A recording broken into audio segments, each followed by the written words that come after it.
اور اب میں اردو میں آ جاؤں گا تاکہ وقت کو بچا لیا جائے. کیا آپ سب خوش ہیں؟ میرے عزیزوں، یہ جو کام ہوتے ہیں یہ ایسے نہیں ہوتے ہیں. یہ چنے ہوئے لوگ کرتے ہیں، یہ چنی ہوئی نسل کرتی ہے. یہ خدا کے وہ لوگ کرتے ہیں جو خدا سے محبت کرتے ہیں. قربانیاں دینا عام لوگوں کا کام نہیں ہے. عام لوگ قربانی نہیں دے سکتے. عام لوگ قربانی نہیں دے سکتے. یہ چنے ہوئے لوگوں کا کام ہے، اور ان لوگوں کا کام ہے جن پر خداوند کا ہاتھ ہوتا ہے. آمین. اب کلام مقدس میں جو آیت ہم نے پڑھی ہے، اب رہی میری اور میرے گھرانے کی بات. اب یہاں پر مختلف گھرانے اکٹھے ہیں. خداوند یسوع کے نام میں خداوند کا ایک مکمل گھرانہ بناتے ہیں. اب جب رہی میرے اور میرے گھرانے کی بات، تو ہم کس کی پرستش عبادت کریں گے؟ بس یہیں پہ آپ کی قسمت، آپ کا فیصلہ، آپ کی برکت سب کچھ ڈیسائیڈ ہو جاتا ہے. کیا آپ عبادت کس کی کریں گے، پرستش کس کی کریں گے، کس کو جلال دیں گے. جب آپ یہ کرتے ہیں تو پھر خدا پرست نسل آتی ہے. اور جب ایک گھرانہ خدا کے ساتھ چلنا شروع ہوتا ہے، خدا پرست نسل آتی ہے. اس خدا پرست نسل کے ساتھ برکتیں آنا شروع ہوتی ہیں. گھرانوں کی زندگیاں اس لیے تبدیل نہیں ہوتی، غریبی میں لوگ اس لیے رہ جاتے ہیں، حالات اس لیے تبدیل نہیں ہوتی کیونکہ کوئی نسل خدا پرست نہیں ہوتی وہاں. اور جہاں پر ایک خدا پرست نسل آ جاتی ہے، وہاں پر خدا حالات تبدیل کرنا شروع کر دیتا ہے. یاد رکھیں، ہمارا خدا غریبی کا خدا نہیں ہے. یہ چیز یاد رکھیں. آپ کو پتہ ہے خداوند کے عظیم خادم بردر ولیم میرین برینم کا یہ بہت خاص کوٹ ہے کہ دنیا میں سب سے اچھی چیزیں خدا کے بچوں کے لیے ہیں. آپ سب سے اچھے فارم ہاؤس میں ہیں اس وقت، یہ آپ کے لیے خدا نے مہیا کیا. آمین. آپ ایک اچھے چرچ میں ہوتے ہیں، وہ آپ کے لیے خدا نے مہیا کیا ہے. آپ اچھی گاڑی میں آئے ہیں، وہ خدا نے آپ کے لیے مہیا. سب سے اچھی چیزیں خدا کے بچوں کے لیے ہیں، اگر وہ خدا کے بچے ہوں. آمین. اگر وہ گھرانہ خدا کے ساتھ چلتا ہو، اگر وہ گھرانہ خداوند کی عبادت کرتا ہو. آمین. آج ہم سب صرف یہاں پر نہانے دھونے کے لیے نہیں اکٹھے ہوئے، یہ ہم گھر پہ بھی کر لیتے ہیں. یہاں پر اکٹھے ہونے کا مطلب یہ ہے ہر ایک بات سے خدا کے نام کو جلال دینا. دیکھیں یہاں پر ہم آئے ہیں، اتنے خوبصورت ماحول میں پرستش کی ہے، گیت گائے ہیں، خداوند کے نام کو جلال دیا ہے، کلام مقدس سن رہے ہیں. ابھی تھوڑی دیر بعد کچھ گیمز کھیلیں گے، کچھ پول کے اندر نہائیں گے. لیکن ان سب چیزوں سے دیکھیں، جو خدا کا بیٹا ہے، خدا کی بیٹی ہے، وہ یہاں پہ بھی خدا کا بیٹا ہے، خدا کی بیٹی ہے. پول میں جا کے بدل تو نہیں جائے گا؟ اے سی والے کمرے میں جا کے بدل تو نہیں ہے، میں ہی سونا ہے.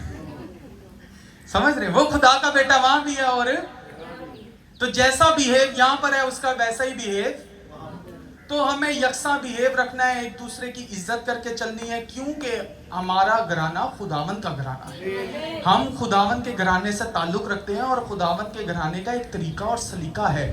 اور آپ کو پتہ ہے، میں یہ چھوٹی سی بات کر کے کلوز کر دوں گا، کہ جب پرانے عہد نامہ کے اندر میراث بانٹی جاتی تھی، ایسے ہی بہت بڑا علاقہ ہوتا تھا، اور اس علاقے میں ایک مالک ہوتا تھا، اور اس مالک کی بہت بڑی پراپرٹی ہوتی تھی، اور اس مالک کی اولاد بھی ہوتی تھی.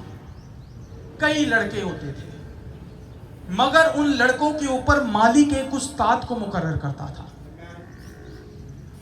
اور ان لڑکوں میں سے جو سب سے زیادہ قابل ہوتا تھا، جو باپ کی انسٹرکشنز کو فالو کرتا تھا، جو باپ کی بات کو مانتا تھا، جو اس استاد کی بات کو مانتا تھا، ان دی اینڈ جب وقت آ جاتا تھا تو باپ ساری چیزوں پر اس لڑکے کو مقرر کر دیتا تھا. آج بھی ہماری بلیسنگ اسی طریقے سے جڑی ہوئی ہے. اگر ہم خداوند یسوع مسیح کے کلام مقدس کو اپنی زندگی میں پہلا درجہ دیتے ہیں، استاد جو ہمارا پاکرو، عظیم پاکرو ہے، اگر ہم اس کے مطابق زندگی گزارتے ہیں، اس کی ٹریننگ میں ٹھیک چلتے ہیں، تو پھر وقت آنے پر ساری باپ کی برکتیں ہماری ہیں، کسی اور کی نہیں. وہ سب کچھ ہمارا ہے. اور جب ایک اچھا لڑکا نکل آتا ہے، جب ایک اچھی لڑکی نکل آتی ہے، تو آپ نے بھی اپنے آس پاس بھی، اپنے گھرانوں کے آس پاس بھی دیکھا ہوگا، تو آپ نے اکثر یہ بات سنی ہوگی، یار ان کے حالات اس بچے کی وجہ سے ان کے حالات ان کی بیٹی کی وجہ سے. وجہ کیا ہے؟ اس بیٹے نے کچھ کر کے دکھایا, ان پر خدا کا ہاتھ ہے. اسی لیے اس فیملی کیمپ میں اکٹھا ہونا صرف نہانا یا آگے پیچھے گھومنا, گیمز نہیں, یہ ہے ایک دوسرے سے انسپائریشن لینا, ایک دوسرے سے تحریک لینا. آمین. یہاں پر اب دیکھیں انسپریشن کیا ہوتی ہے. یہاں پر کئی فونز ہیں جن کے پاس اینڈرائڈ ہے, کئی اینڈرائڈ فونز ہیں, کئی کے پاس آئی فونز ہیں. اب اینڈرائڈ والا انسپریشن لے سکتا ہے, مجھے اینڈرائڈ نہیں آئی فون بھی لینا ہے. سمجھے؟ پوزیٹیوٹی کو دیکھیں. آمین. آپ انسپریشن لے کر جائیں. آپ یہاں پر دیکھیں کہ ایک بھائی کے اندر اگر اتنی حلیمی ہے تو اب مجھے بھی اور حلیمی بڑھانی ہے. آمین. اس بھائی کے اندر اتنی محبت ہے, مجھے بھی اس کے جیسی محبت دکھانی ہے. اگر یہ بھائی کلیسیا کے لیے قربانی دے سکتا ہے تو خداوند میں کیوں نہیں دے سکتا؟ بات سمجھ لگی ہے؟ دیکھیں کچھ بھی امپاسبل نہیں ہے. جو آپ خداوند کے نام میں کہہ دیتے ہیں وہ پاسبل ہو جاتا ہے. جو آپ کہہ دیتے ہیں خداوند آپ کے لیے کر دیتا ہے. یشوا نے یہ بہت بڑی سٹیٹمنٹ دی بائبل کے اندر کہ اب رہی میری اور میرے گھرانے کی بات تو ہم خداوند کی پرستش. جب پورا قبیلہ سارے لوگ خدا سے منہ موڑ گئے, لیکن یشوا خداوند کے کلام کے ساتھ کھڑا رہا, اور یہی یشوا اور اس کے گھرانے کی کامیابی تھی. اور میں آپ کو بتانا چاہتا ہوں دنیا کیا سوچتی ہے, دنیا کیا کرتی ہے, اس سے فرق نہیں پڑتا. آپ کے گھرانے کا فوکس خداوند یسوع مسیح ہونا چاہیے. اور جتنے جوان یہاں پر بیٹھے ہیں, بچوں ادھر دیکھو ذرا, ادھر جتنے جوان یہاں بیٹھے ہیں, میں آپ کو بتانا چاہتا ہوں آپ کو اس جگہ پر لانے کا مقصد صرف یہ ہے. جتنے جوان یہ پیچھے بیٹھے ہوئے, جتنے جوان یہاں پر بیٹھے ہوئے, سن لیں, آپ کو یہاں لانے کا مقصد صرف یہ ہے کہ یہ چیزیں آپ کے ریچ سے آؤٹ نہیں ہیں بھائی. خدا آپ کو یہ دے سکتا ہے. کون کہتا ہے خدا دے سکتا ہے؟ خدا آپ کو یہ دے سکتا ہے اگر آپ خدا کو اپنا آپ دے دیں. خدا آپ کو یہ سب کچھ مہیا کر سکتا ہے. یہ ساری برکتیں رکھی خدا نے آپ کے لیے.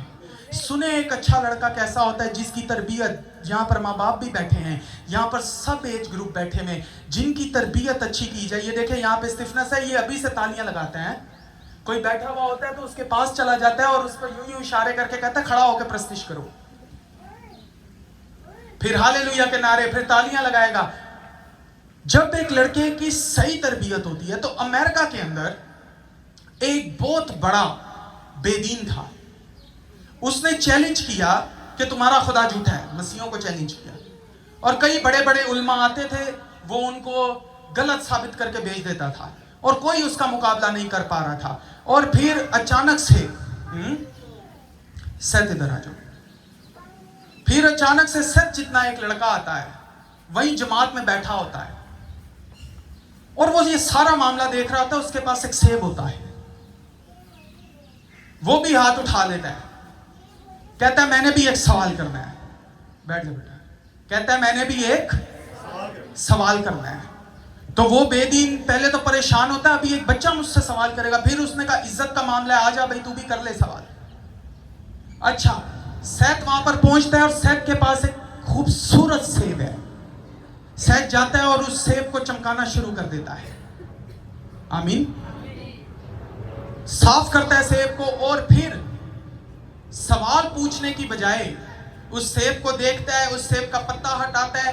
تو وہ جو بے دین ہے وہ بولتا ہے بھائی تیرا سوال کیا ہے, بیٹا تیرا سوال کیا ہے, تو ٹائم کیوں ضائع کر رہا ہے؟ تو سیت کہتا ہے سر ایک منٹ میں آپ سے سوال کرتا ہوں. سیت اپنا سیب پکڑتا ہے اور ایک بڑی بائٹ لگاتا ہے سیب کی, ایک چکی لگاتا ہے سیب کو, اور پھر اس بے دین سے پوچھتا ہے اب مجھے یہ بتاؤ کہ سیب کھٹا تھا یا. تو وہ بے دین بولتا ہے بھائی مجھے کیا پتا, سیب تو نے کھایا ہے. تو سیب بولتا ہے تجھے میرے خدا کا کیا پتا. ہالےلویا. تو نے تو میرے خدا کو چکھا ہی نہیں, تو کیسے بول سکتا ہے کہ خدا ہے یا نہیں ہے؟ پہلے اس کی قدرت کو تو چکھ کے دیکھ. ہالےلویا. اس بندے نے بعد میں مسیحیت کو قبول کر لیا. کیوں؟ کیونکہ ایک اصل لڑکا جس کی تربیت خداوند یسوع مسیح کے مطابق کی گئی تھی, وہ اس کے سامنے کھڑا ہو گیا تھا. اسی لیے اگر آج آپ لوگ جتنے جوان یہاں بیٹھے ہیں,